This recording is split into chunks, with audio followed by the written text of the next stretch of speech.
Welcome to Nonsense, Season 3, Episode 12, our big story. I'm Jeff Parker. I'm Stittle. In just a minute, we'll look at the cost of eggs. H5N1, Avian Influenza, what the flock? Up next. I got to ask you before we start, are you still shopping to beat the Trump tariffs? Oh, am I ever? I'm just buying as much shit as I can, just stocking up on the things because it's a good excuse for me to buy. Although this stupid cart of home automation shit that I just haven't had time to go through to actually figure out what I want to order. Yeah. So every morning, like the first thing I do when I turn on my computer is refresh the page to see if the prices have gone up. Sure. And I'm like, oh, okay, I got one more day. And then I just wait. Like, it's so dumb. It's like this reverse lottery ticket. I got up this morning to buy a bunch of stuff that I was going to just get out of the way. Yeah. And there was a lot of stuff that I had bought and a lot of things I had not yet bought. Sold out on Amazon. Right. Yeah. That were no longer available. So Totally. You might want to not sort. Maybe just buy and sort later. Did Bezos just call up Trump and be like, hey, put on some tariffs Oh, totally. so I got to just throw some money in I got a new boat I want to buy. I need some extra But it's not really benefiting anyone because all I was doing is pulling sales forward. It's all stuff I was going to buy anyway. I just wasn't going to buy it right now. I don't know why I do this to myself. It's just like I'm waiting for a reverse lottery ticket to hit. So it gets less expensive? I think so. No, more expensive. I'm lost in my own analogy. Before you Where's hit Waldo? buy, you want to get more expensive? Where are my pants? What's happening? Why are we doing this?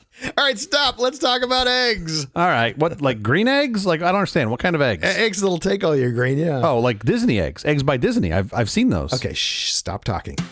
Shush me.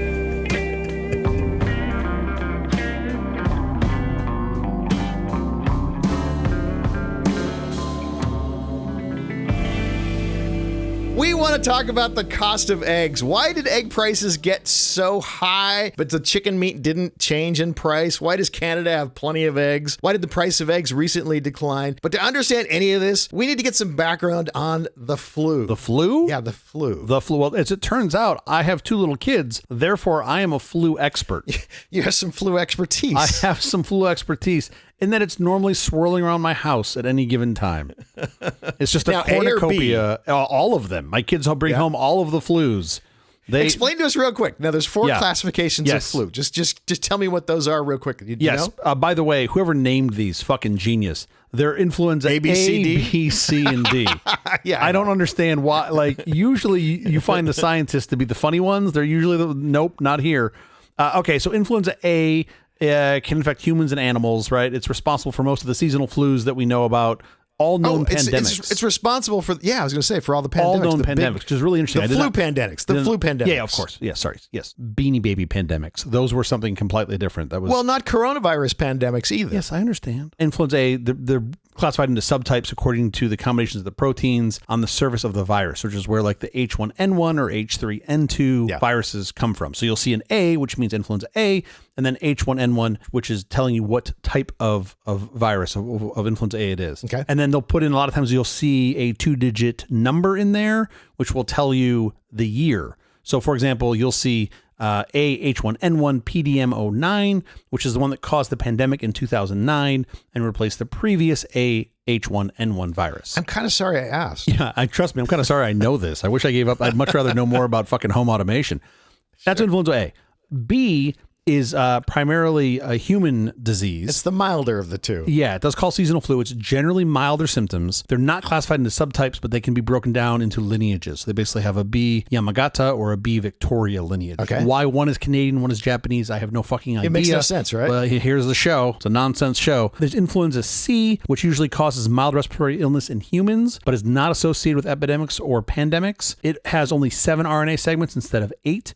It's detected less frequently and usually causes mild infection, so it just sort of goes. Comes and goes. No big deal. Yeah, you don't really know about it. And there's influenza D, which primarily affects cattle and is not known to infect or cause illness in people. That's just sort of the flu for the cows, apparently. But now let's talk about specifically what the avian flu here, the H5. What are the basics of the H5? The H5N1? Yeah. So this is super interesting. This is what we normally call bird flu, right? It's a highly pathogenic influenza A. These are the ones that can be your pandemic threats, right? Because they've all been influenza A. Can I stop you for a second? Explain highly pathogenic to us. Avian influenzas are broken down into usually 2 buckets. There's low pathogenic and high pathogenic, which is based on the severity of the symptoms, specifically in domestic chickens. And it does not predict the severity of symptoms in any other species. The symptoms or the outcomes? Well, the symptoms and the outcomes. I mean, you are really looking at mortality. So I guess that's a symptom, but an outcome as well.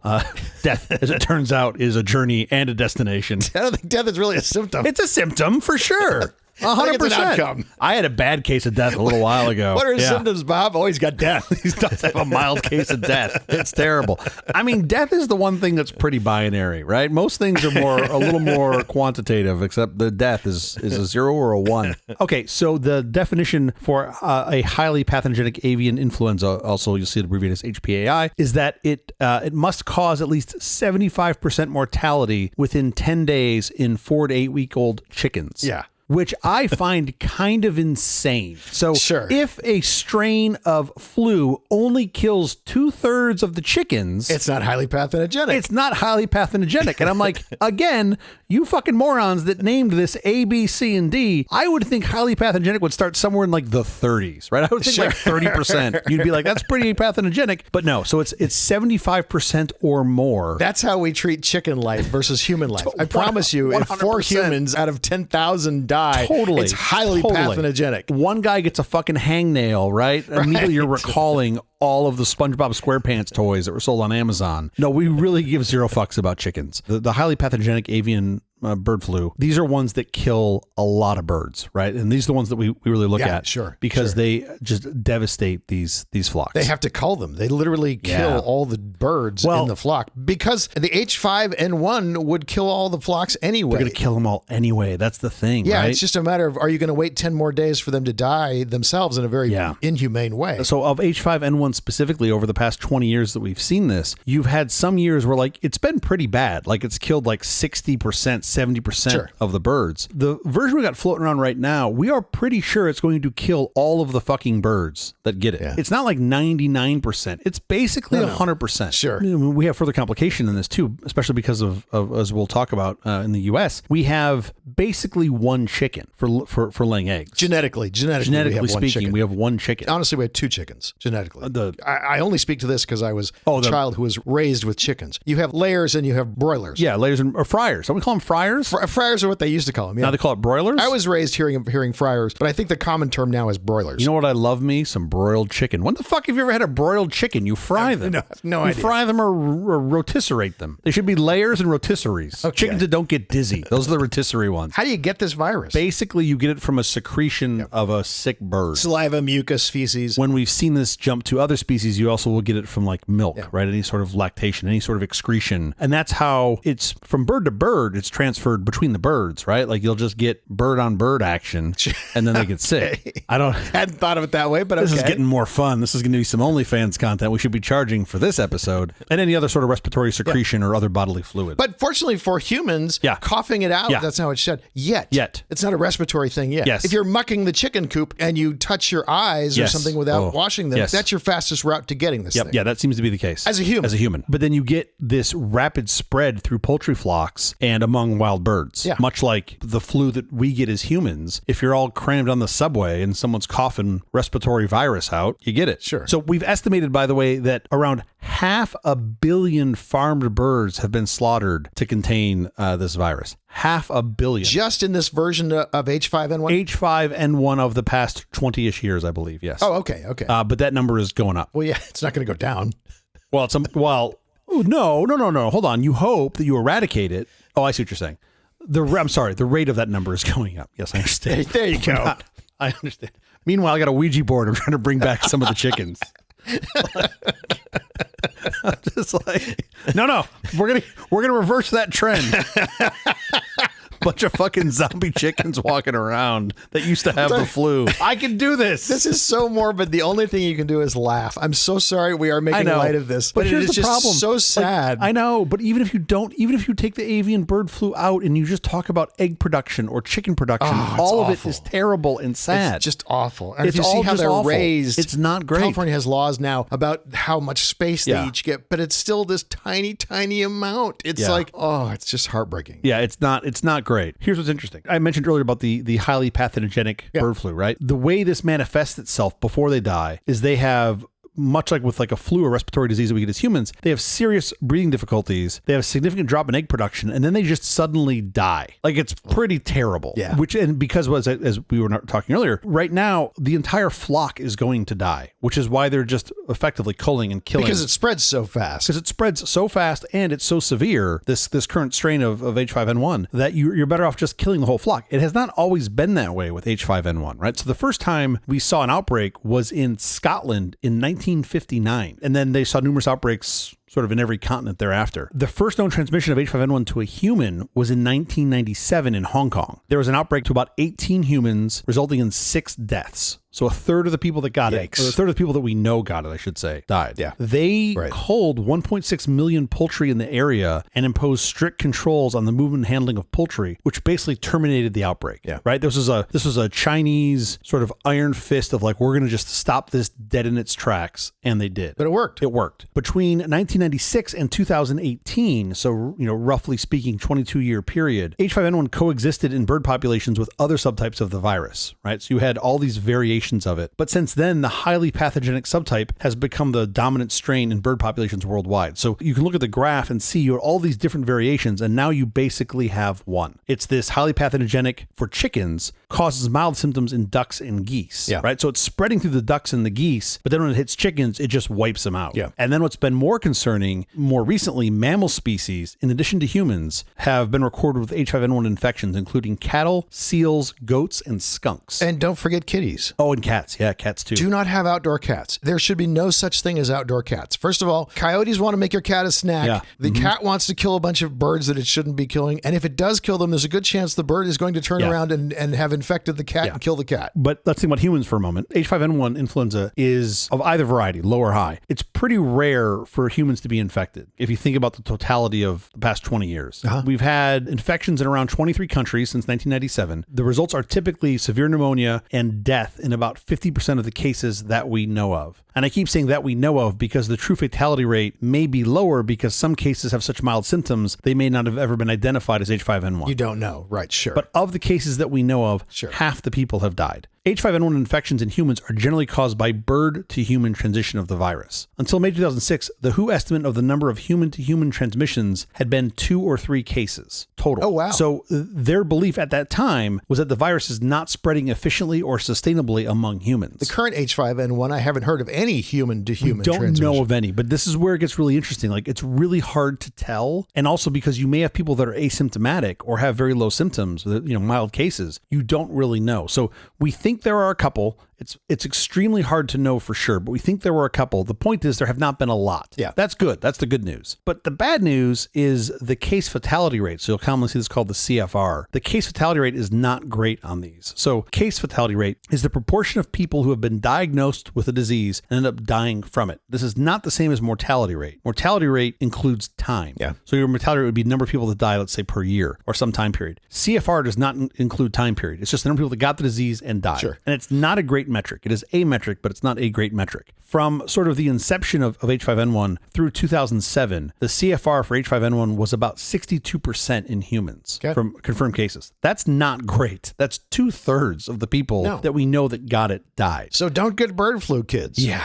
In 2006, 2007, that number was a little higher, 69%. Before that, it was a little lower, 43%. But the point is, it's pretty high. Right now, if you look at the average across the past 20 years, it's been about 50%. Again, it's a crude metric that does not accurately sort of show the complex situation, right? There's contributing factors. It's not a good predictive tool, but of what we've seen, of the people who have gotten it, half of them so far have died. I want to give a little perspective on this because I was like, well, what are other CFRs? Yeah. For the Spanish flu, so this is the flu of 1918, it was probably around 2.5%, the CFR. Okay. While the Asian and Hong Kong flus in the late 50s and late 60s both had a CFR of about 0.2%. 0.2%. As of April of this year, 2025, the coronavirus disease from 2019 has an overall CFR of about 0.91%. So just a little bit less than 1%. Than 1%. Although the CFRs of earlier strains of COVID-19 were around 2%. Sure. So COVID as a whole, you can call roughly 1 to 2%. If you remember SARS and MERS, the earlier pandemics, you had 11 and 34% respectively. So much, much bigger numbers. Yellow fever is about 6%. Legionnaire's disease is about 15%. Bubonic plague,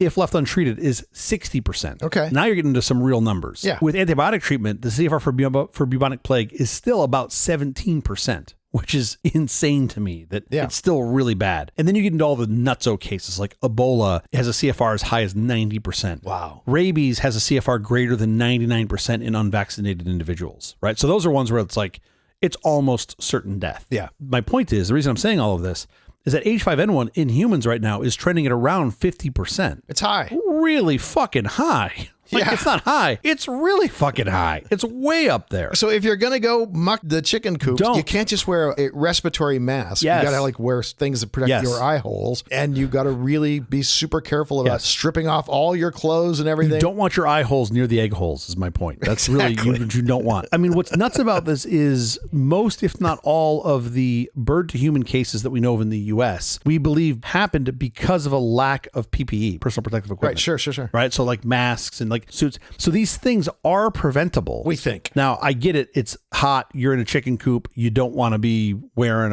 a big Tyvek suit and all of that. But otherwise, you're a coin toss currently of potentially dying from that, as best we know. Well, people have talked about because the price of eggs is so high, let's raise a little flock of chickens on our own here at the house. Yeah. And that seems like a great idea, except for the fact that if they get infected and you don't know what you're doing, if you're not protecting your flock in a way, if they're encountering wild birds who might have avian flu, you could be the one who dies next. Yes. This is best left in professional hands. By the way, where I live, if you have a chicken, it's like a $1,500 fine. Oh, really? Yeah. So basically the same as a case of eggs. You can have them in some parts of Los Angeles County. I think you can have them in Hollywood for no. West Hollywood has a fine too. It's about half as much. Well, I haven't heard in a while, but we had some roosters that were in the canyon for a while, which I loved. I loved waking up in the morning hearing a rooster. Yeah, I totally love roosters. Yeah. And also, just because you have a smaller flock and you think, oh, well, I'm going to be well protected and, you know, everything here is going to be safe. No. There are still birds. Yes. Like, there are still birds. Unless you have somehow deleted birds, you still have other birds flying around, which can have the flu. And for them, it's like a mild cold. The bird doesn't even have to fly down and land. It just has to fly over Just and to poop. shit. Yeah, yes. exactly. Which, by the way, if my car is parked anywhere near your house, you're going to get shit on. They just know. They all just know. Like one time, I think I kicked a pigeon, and now they all just know to come take a shit in all my cars. Sure. Okay, so here's where it starts to get a little more concerning. In October of 2022, there was an outbreak of H5N1 on a Spanish mink farm, and this was the first recorded case of mammal-to-mammal transmission. Wait, mink? M-I-N-K? Mink. M-I-N-K. Yeah, okay. Mink farm. I'm assuming they're farming the fur. The fur. So 4% of the farm's mink population died from H5N1 related pneumonia. This coincided with detections in the area of gulls and other seabirds, which were the presumed source of the outbreak. Shortly thereafter, December of 2022, 700 infected seals were found dead along the Caspian Sea coastline. Ugh. A similar mass die-off of 95% of southern elephant seal pups in 2023 also raised concern of mammal-to-mammal spread because those nursing pups would have had less exposure to the birds. Yeah. So now you suspect more so it's happening mammal-to-mammal and not bird-to-mammal. Yeah. Between January and October of 2023, so this is 2 years ago, at least 24,000 South American sea lions died from H5N1 flu. Whoa. That's a lot of sea lions. That's a lot of sea lions. So now this sort of takes us up to where we are more recently and some of the news that I think our listeners are seeing. In April of 2024, so this is a year ago, the spread of H5N1 amongst dairy cow herds in 9 states in the U.S. indicated the presence of cow-to-cow transmission possibly occurring, right? While the animals were being milked. Sure. It doesn't mean for sure. Like, we don't know for sure. This sort of, I think people get wrapped around the axle. Like, yeah, but you don't know for sure. Yeah, you don't. But when you see that many in a herd, you don't suspect it was all from the same set of birds. Right, sure. The good news is the mortality in bovines infected with H5N1 is pretty rare, but the virus can be shed in the milk. That's what I was going to ask. Do they think milking equipment? Yeah. Things that should be cleaned but aren't as clean as they should be? That's how they think the cows got it, is from the virus that was shed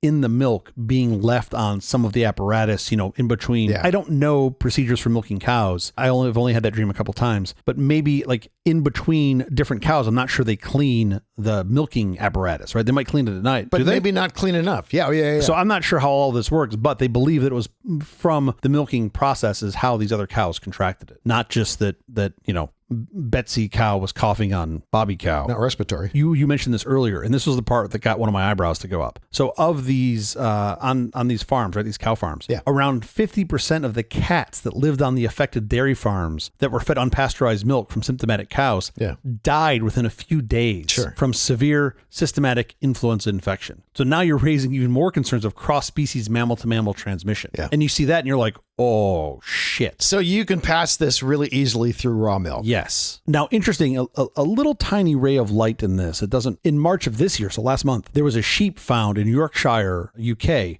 that was infected with H5N1. They immediately culled it, and extensive testing suggested that it was the sole non-avian victim locally. Okay. Even its own lambs tested negative. Wow. So that's a good thing. Sure. Like it jumped into a sheep, but then didn't go any farther, but you still have these other cases that are not good. So what do you think? Is this going to be the next pandemic? Well, yeah. So that's the bad news. We think this is the best case of it being the next pandemic. Like we think this. Oh, let's hope not. Come on. So here's the thing. Every year, influenza kills hundreds of thousands of people worldwide. Yeah. And it's killed tens of millions of people during pandemics. Sure, of course. As influenza spreads from host to host, it gradually sort of accumulates these genetic mutations, which is what necessitates an updated flu vaccine every year, right? Because it's mutating. It's constantly mutating. Oh, but let me can I mention something really crazy? If you have two influenza infections within the same body, genetically, it's like shuffling a deck of cards. Exactly. You don't know what you're going to get. That is the part to be concerned about. Because right now, remember I said earlier, H5N1 has only killed about 500 people worldwide over the past 2 decades. Yeah. Like I'm pretty sure JavaScript has killed more people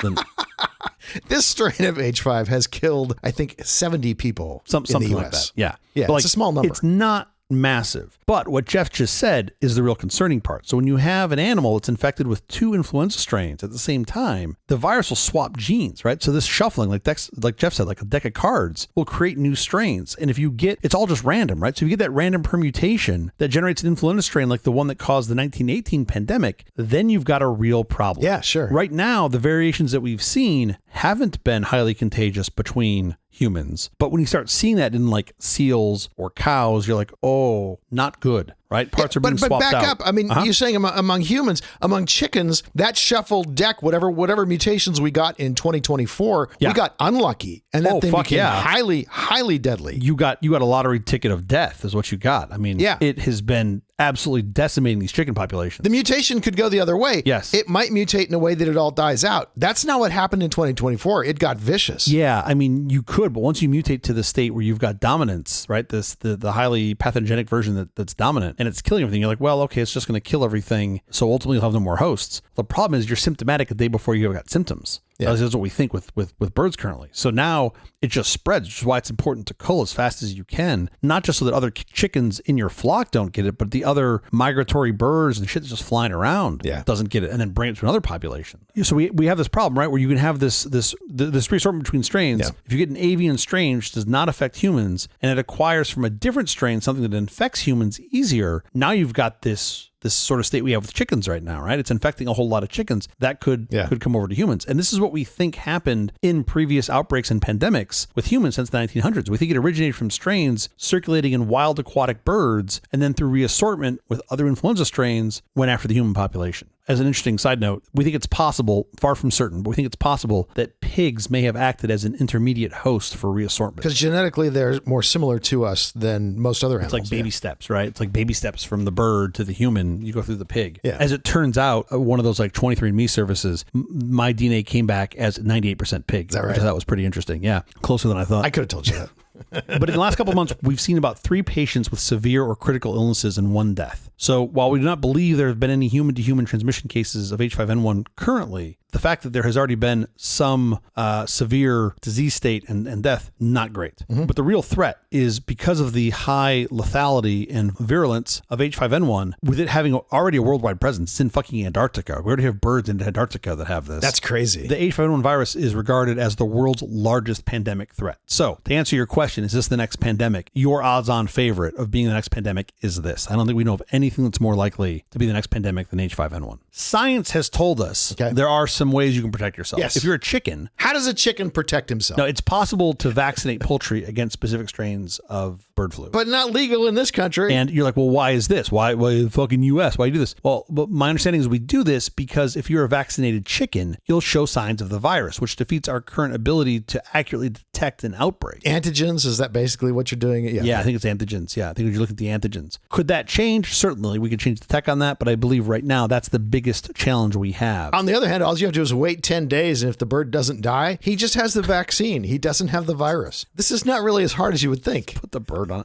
Yeah, but you can't keep the fucking bird running around infecting other birds. Okay. But also, sort of on the business-minded side, it's not necessarily cost-effective to vaccinate these birds, right? Like you can vaccinate a cow, but that cow has a lot more sort of durability and financial output than the bird. Cow's going to be around for years, and it costs a whole lot more. Cow's going to be around for a while. Yeah, exactly. Ultimately, vaccination combined with other control measures like infection monitoring, early detection, increased biosecurity, that's probably the best path to protect chicken. Sure. If you're a human, this is fascinating. We have prepared several candidate vaccines that could be used to prevent infection and control the outbreak. Yeah. They're not necessarily updated, and it could take months to ramp up production of the ones that we have. We already have a strategic stockpile of vaccines against the H5N1 subtype, which is sort of the biggest risk. It's not a novel virus, so it's we know how to deal with influenza. Exactly. It's not a direct comparison to COVID-19 because this isn't a novel virus, right? It is a flu strain. You've got these candidate vaccines. You could ramp them up if you had an outbreak. I do think it's interesting to sort of consider what it would be like to vaccinate the most at-risk population. I'm not even sure they'd accept the vaccination with all the crazy vaccination nonsense running around, anti-vax bullshit. But you've got folks that are, interacting with chickens. They're much more likely to get H5N1 than I am. Right. Or cows. Right. My interaction with chicken is involved in me going to Costco and buying a $5 rotisserie bird. Like that's about where my interaction ceases. That's already been cooked. If it hasn't been cooked, you could get it if you touch the chicken and you don't wash your hands. Totally. Wash your hands if you're touching any raw chicken for sure. I mean, yeah, you also hope that you're not getting any H5N1 chicken from a mass producer. You hope they've caught that beforehand. Okay, but it's too late when the recall comes 2 weeks later. Sure, of course. Anytime you're touching raw meat, just wash your hands a lot. But this is an important point, right? You should really not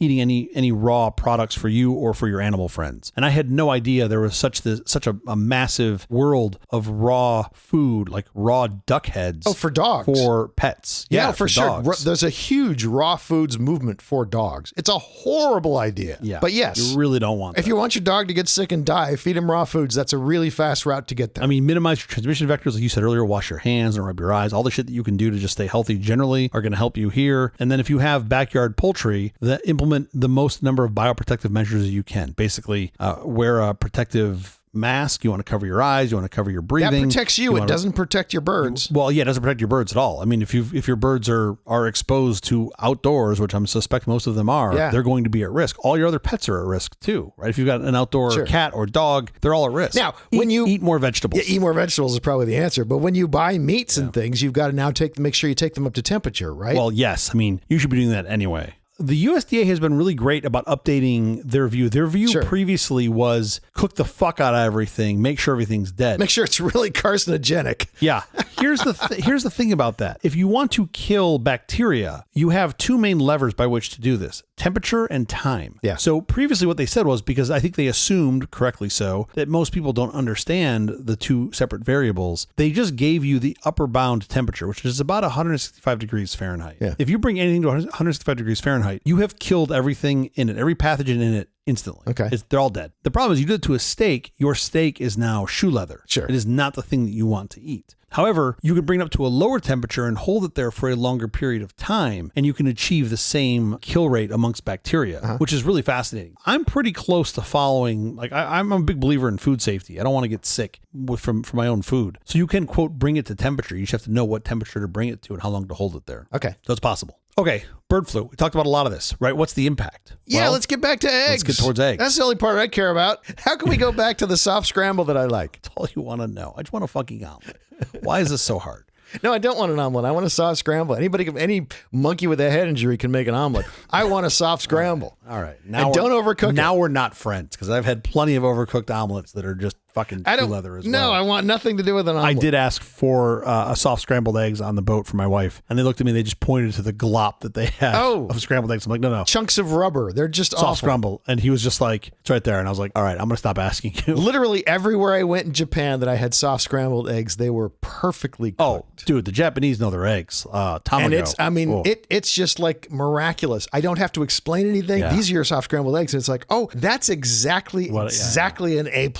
Yeah, there are basically two places that do eggs right. Japan's one. What's the other one? My house. France. Oh, yeah? They do eggs right, for sure. Okay. They're totally, completely, and utterly different than Japan, but still great. But I digress, and now I'm hungry. here's the problem, right? You got a bird flu. Yeah. It's going to kill your birds, get it in your flock. It's going to kill all the birds. So we are, I believe intelligently, culling, which is a very nice way of saying depopulation, which is a very nice way of saying slaughtering all of the birds to minimize that from growing. Problem is when you do this, you have now taken a whole bunch of supply out of the equation. Yes. And it's mainly affecting the what we call the layer birds, right? The ones that are dropping off eggs. Yeah. So you're seeing these supply shortages that are helping. I'll say helping lead to higher egg prices. Can I tell you a little just why I think that's the case? Why the price of eggs goes up, but the price of meat has not necessarily gone up? Because chickens who are fryers or broilers basically are raised for 50 days. Okay. It's a very short lifespan before because you can't have the meat get tough. Sure. And so basically when they reach weight, they are harvested or, they're killed, they're slaughtered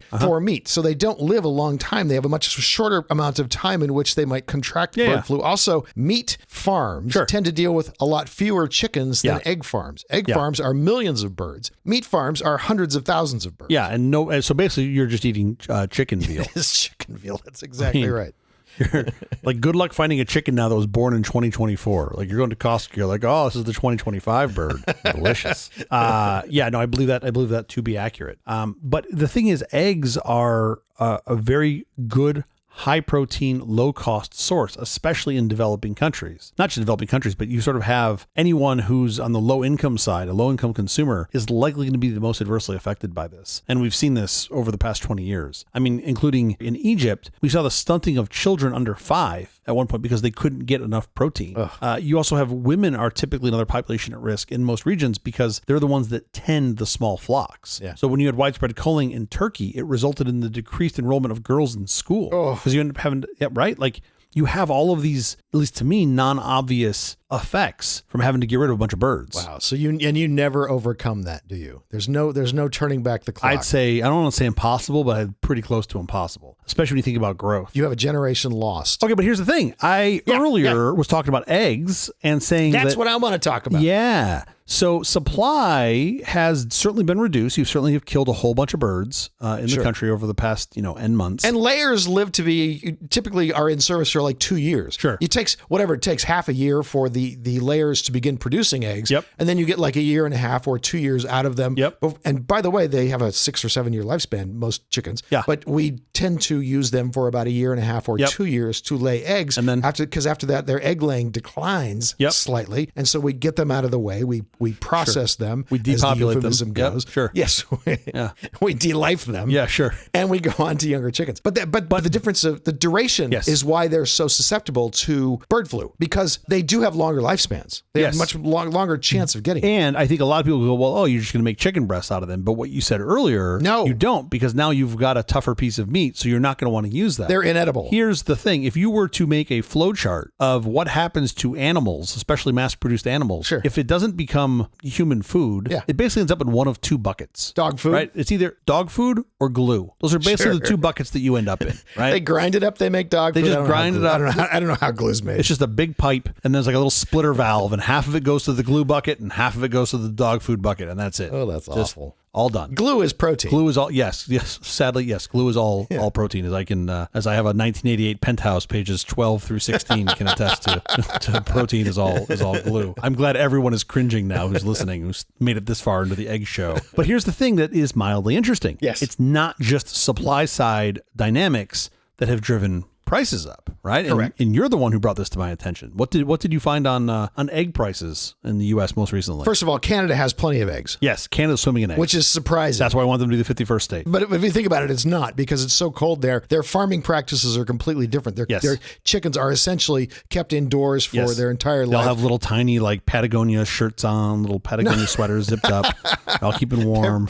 They're very cool chickens. Yeah. No, they're well dressed. In between skiing, and that keeps them separated from the wild birds, essentially, and so you don't have that as big of a problem. Yes. We don't have that in the United States. We have warmer weather, so we have more chickens outside. I think the farms in Canada are also smaller too. I would imagine that's true. I don't know that for a fact. They have some incentives to keep the farms smaller, where you don't have to scale up your farm to keep making money. Still push efficiency, but you would think that generally speaking, that would not be a great idea. You'd want bigger farms, more concentration, more efficiency. The problem is it's biology. Yeah. So when you have these diseases that come in and wipe out a whole bunch of anything that's in the same proximity, efficiency, all of a sudden big farm efficiency bad idea. fails. Right? It's tough in the U.S. If you're a farmer who is farming chickens who lay eggs, you know what you get for a dozen? You know how much money you get for a dozen eggs? Well, I mean, if you're paying at the peak $8 at the store, I'm assuming 4 of that's going to the retailer, half of that's going to the distributor. So they're probably getting about $1, give or take. Your math is so off. Okay. The farmer is getting 26.5 cents per dozen. Oh, he's fucking rolling in it. Even selling eggs at $8 a dozen at retail, he is getting 26.5 cents. Getting 3 cents an egg per dozen.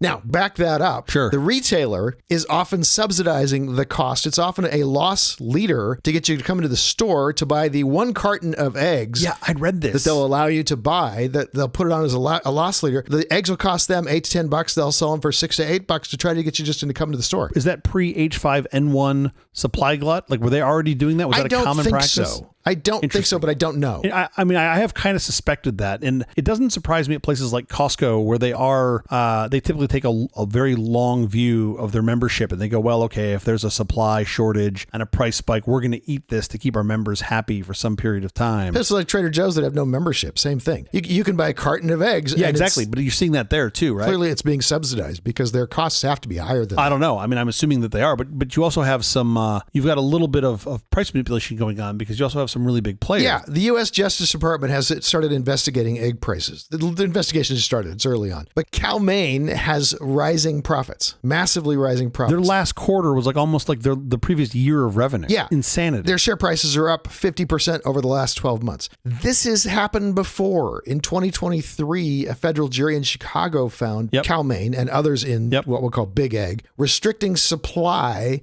to raise prices of eggs. They are the De Beers of eggs. Okay, first of all, we need a 3D printing egg machine. That we should put that on our list of things we need to do. But like, here's the thing: like, I'm no business genius, but when your business is selling eggs and you're having record profits during an egg shortage. Meanwhile, the farmers who are laying eggs are still getting 26.5 cents for 12. Even if they were making more money. My point is, the guys in the middle are making a lot more money. Yeah. What changed? Like, you didn't have more demand. They have the influenza to blame it on, and they've basically just widened their margins tremendously. They widened their margin. Like, there's no other way for, like, unless they're just like, oh, you know what? Like, 15 years ago, we had this CFO named Bruce. He bought a bunch of BTC. That's why we're worth a lot more money. Like, what? There's no other. You need something else to blame it on. Prescient. Yeah, exactly. Then he doubled down and put that BTC into NVIDIA. We now have a 30% controlling interest in NVIDIA. That I'd be like, okay, that would explain your share price increase. But none of that has happened. You fucking sell eggs. If your business is selling eggs and there is a supposed supply glut in eggs. Shortage, not glut. Sure. So there's less out there and now you're making more fucking money. Yeah. What happened? The only lever you can move is your price went up. Your margin. That's the only lever you can move is you increased your margin. Went, well, it's like a bird flu. What are you going to do? Sure. Not fucking raise the margin, you assholes. But like if there's no morality in it. Think about this with eggs. Why the price of eggs went up and the price of chicken meat did not go up? Because you can substitute. If chicken meat is expensive, sure. I'm going to get pork tonight. I'm going to get beef tonight. I'm going to switch to something else. If the price of an egg is expensive, what option do you have? Especially if you're like a baker. Oh, I mean, you're fucked. Mostly you're stuck with whatever the price of eggs is. Point. You don't really have a lot of alternatives. Yeah, so you've got a demand curve that can only go down so much. Prices have dropped with eggs recently. Yeah. Not necessarily on retail shelves, although in many parts of the country, yes, on retail shelves. They will drop, hopefully, on retail shelves shortly if they haven't dropped near you. Sure. Is there less avian bird flu? Is that the reason prices have dropped? Because we have no sign that there's less avian bird flu. Based on my limited research, and I'm certainly no expert, but probably more intelligent than most folks on this, seems like there's more avian flu. There's more going around. Well, there is a cold and flu season, and maybe we're out of the season, and so maybe there's just less now. There's a reservoir of avian bird flu in the wild bird population. Yes. It hasn't gone away. Yes. I don't think there's less avian flu. I don't think we've been able to control it and stamp it out like we did in 97 in Hong Kong. So I think the answer to that is no. But then, like, even worse, the current recommendation from the guy who's running the HHS is, just let them all get it. That's true. Let all the birds get it. The ones that are susceptible will die, and the ones that remain will be fine. I think that's his logic. He's thinking they'll turn into like super birds or something. Yeah. They'll survive this. They'll have that doesn't happen though, because all the birds die. You literally like losing 100%. The ones who would survive, you wouldn't want to breed. They would be in such horrible shape. They're all the same genetic fucking bird. Okay, so Robert Kennedy Jr. thinks we should let the bird flu just spread. Run 'em up. The line comes from Nietzsche. Yeah, I love that which doesn't kill you makes you stronger. It's completely untrue. Well, I think it's an attitude to be learned from, all right? I think it's a perspective. It just doesn't work in science, especially not when you think about, I don't know, flus, influenzas, and pandemic. You know what? That cancer didn't kill me, but I sure am stronger. Not so much. No, not exactly how it works. But okay, so if you do this no cold policy, if you even try this, now, when I talked about earlier, you're really worried about this reassortment for sure of the virus happening. And now you're exposing more chickens to humans. You're giving the virus more lottery tickets. Yes, that was the quote I saw, was that if you're just buying more lottery tickets for that pandemic strain, like that is the thing you're trying to minimize, which I think is what's so important. And it gets lost in if you take a 2-second look at this on Instagram and go, well, only 500 people have died in the last 20 years. Big fucking deal. Until you get that fucking Willy Wonka golden ticket on one of these. Yeah. And then all of a sudden it just blows up from some migratory bird that lands in Michigan. Some poops on some cow. That cow gets to the other cow. Now the cow handler gets it. And then it just happens to pop and go to his whole family. And now you're fucked. Sure. Now everyone's got it. You need one genetic mutation that allows it to go from humans to humans, for sure. So by minimizing that, you're not necessarily stopping or at least decreasing the odds of it happening. Reducing your odds. It's significantly. All you're doing. That's the part where I'm just like, That's the whole thing with mutations. Sometimes you get lucky and sometimes you don't. And in 2024 with birds, we got very unlucky. But there's a whole nother set of idiots running around being like, well, but my chickens and my cows, they're raised humanely. I feed them only natural foods. They only eat tofu. Those are the people who believe in the raw food for dogs. All the raw things. That's awesome. That's all they do. The right? raw milk. Yeah, they do yoga twice a day. They're the best, happiest, most healthy chickens and cows. Doesn't fucking matter. It's the flu. That's probably actually worse. So you just can't avoid this. Like you have, as you mentioned earlier, you've got a bunch of migratory birds rolling around that don't check in with anyone, and they are infected with avian bird flu. And by the way, they're okay. They have it's like having a mild cold. So they're fine. They're going to be okay. That duck's going to live. Right. It's not like chickens where it's a death sentence. But they're going to poop on the chicken farm, be in the water, and now all those chickens are fucked. I don't think most Americans realize where they're getting eggs. From egg holes. What are you talking about? They're not. No. They're not thinking. They're thinking, well, I don't need 24 eggs. Fuck yeah. Well, yeah, but you had a piece of cake, and you know what's in that cake? Eggs. Yeah. I got 2 little terrorists at home I need to feed. We go through eggs like crazy. Eggs are a big part of the reason that I shop at Costco, because I can buy in the right mass quantities. Sure. I can buy in 4 dozen increments. A pallet of eggs, please. Just roll in and just be like, here's all the eggs. Like, I buy so many fucking eggs, I don't even check them anymore. Like, 2 are broken. Okay. Like, it changes nothing. Like, it changes 0. Like, you just bought a 50 eggs. Like, all right, so you're short 2. All right, it's bananas. All right, we have to get out of here, but quickly before we do, have you seen or read anything good this last week? Oh, yes, absolutely. As I mentioned earlier in the week, when we were in Orlando, I went to the Kennedy Space Center. Yeah. All the cool kids call it KSC. Sure. Which, by the way, I expected to get like an 8-piece bucket, but when I got there, they said that wasn't an option. KSC. KSC, yeah. It sounds a lot like an F, but it's just KSC. So I was a little disappointed. Yes. If you haven't been, and if you are a fan of space travel, I would strongly encourage you to go to the Kennedy Space Center. They have an Apollo exhibit that has, first of all, an excellent video presentation. Makes you really feel like you were there for some of the Apollo missions. They have an entire Saturn V rocket laying on its side that you can walk under. You can actually see just how big these stages are in the little tiny itty bitty capsule huge. that these guys climbed into at the top, which is incredible. They've got a presentation that shows the lunar lander, sort of how it came down. They have an actual lunar lander mock up there. I mean, it is incredible. You see that first, you're like, oh, this is amazing, sort of dawn of the space age. Yeah. And then they actually have one of the shuttles there on display, the Atlantis. And that was incredible. Like, there was a moment,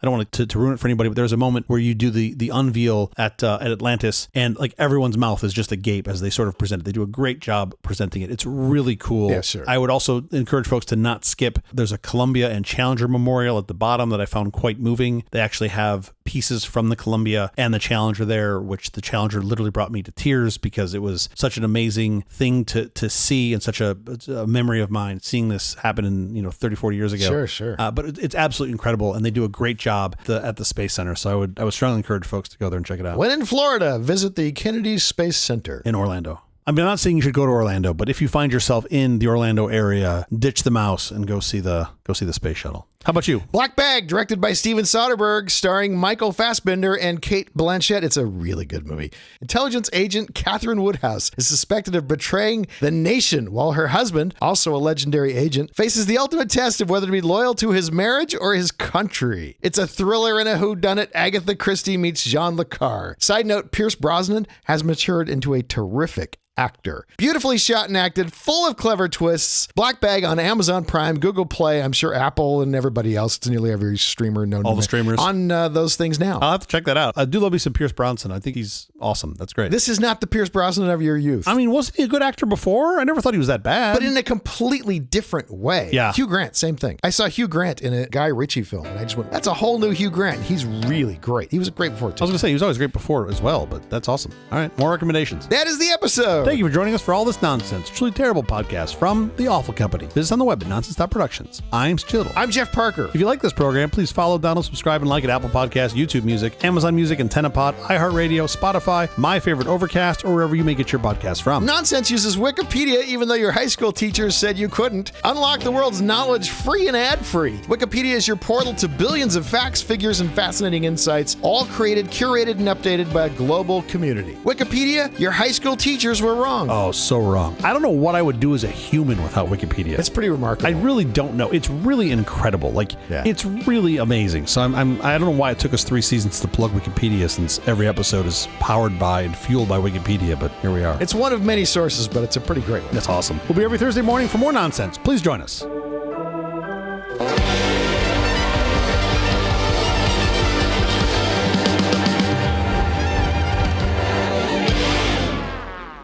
I'm gonna go make an omelet. If I had a chicken that made a purple and a green egg, if I had like purpley and greeny that popped out purple and green eggs, that'd be great. For Easter? I want an Easter egg hen. I want a hen that lays Easter eggs. Because you're lazy? Okay, so birds have the...